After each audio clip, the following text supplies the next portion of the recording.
wabarakatuh. Perkenalkan, nama saya Imam Misbahower dari Prodi Agroindustri dengan NIM 10306026. Di sini saya akan membahas tentang buku pendidikan kewarganegaraan untuk pendidikan tinggi yang dikarang oleh Dr. Ujang Chandra, SSH, MH, MIP. Adapun resume dari buku ini adalah sebagai berikut. Bab 1. Orientasi terhadap pendidikan kewarganegaraan. Latar belakang, perubahan pendidikan ke masa depan. Dan yang kedua, dinamika internal bangsa.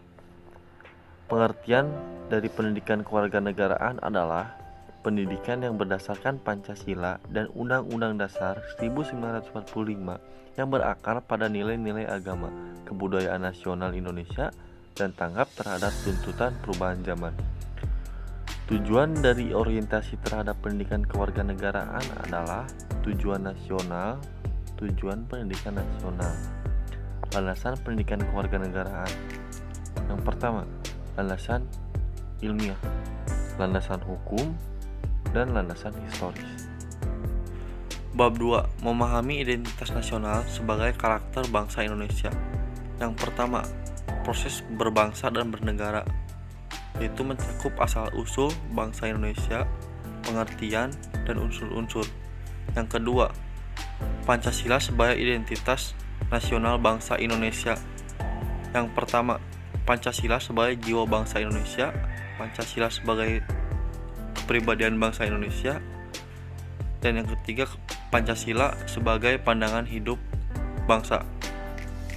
Pancasila sebagai dasar negara Republik Indonesia, Pancasila sebagai sumber dari segala sumber hukum atau sumber tertib hukum bagi negara Indonesia, Pancasila sebagai perjanjian luhur bangsa Indonesia pada waktu mendirikan negara, Pancasila sebagai cita-cita dan tujuan bangsa Indonesia, dan yang terakhir Pancasila sebagai falsafah hidup yang mempersatukan bangsa Indonesia. Dan nomor 3, Bhinneka Tunggal Ika sebagai identitas nasional bangsa Indonesia. Yang pertama, Bhinneka Tunggal Ika dalam negara pluralistik, dan yang kedua, Bhinneka Tunggal Ika sebagai bentuk identitas keragaman bangsa Indonesia. Bab 3. Memahami Pancasila sebagai ideologi bangsa dan negara. Yang pertama, pengertian ideologi. Yang kedua, makna ideologi bagi bangsa Indonesia. Dan yang ketiga, perbandingan ideologi Pancasila dengan ideologi lain. Yang pertama, ideologi Pancasila. Yang kedua, ideologi liberalisme. Yang ketiga, ideologi konservatif. Yang keempat, ideologi sosialisme atau komunisme. Yang kelima, ideologi fasisme. Bab 4. Memahami negara, konstitusi, dan warga negara.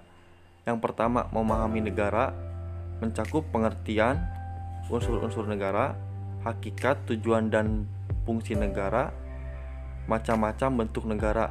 Yang kedua, memahami konstitusi mencakup pengertian konstitusi, peranan konstitusi dalam negara. Yang ketiga, memahami warga negara Indonesia.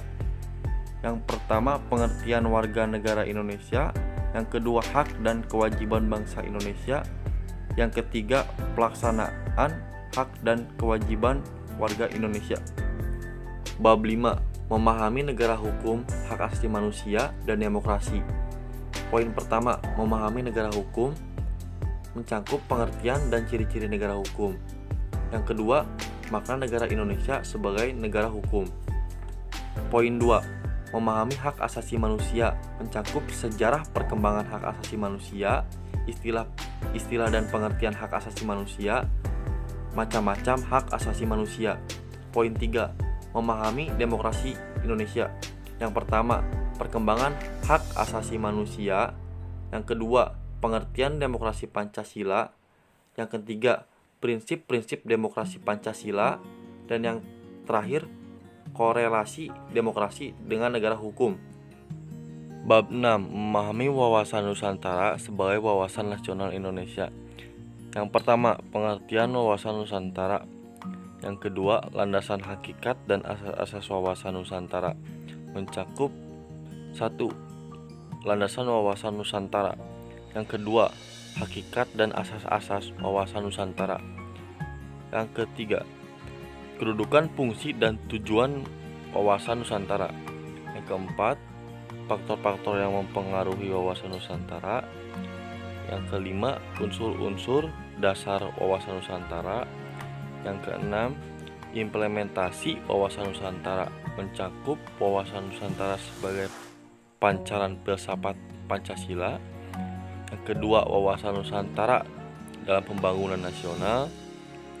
Yang ketiga, hubungan wawasan Nusantara dengan ketahanan nasional. Bab 7. Memahami ketahanan nasional dan integritas nasional Indonesia. Yang pertama, ketahanan nasional mencakup 1. Pengertian ketahanan nasional. Yang kedua, unsur-unsur ketahanan nasional. Yang ketiga, landasan ketahanan nasional. Yang keempat, asas-asas ketahanan nasional.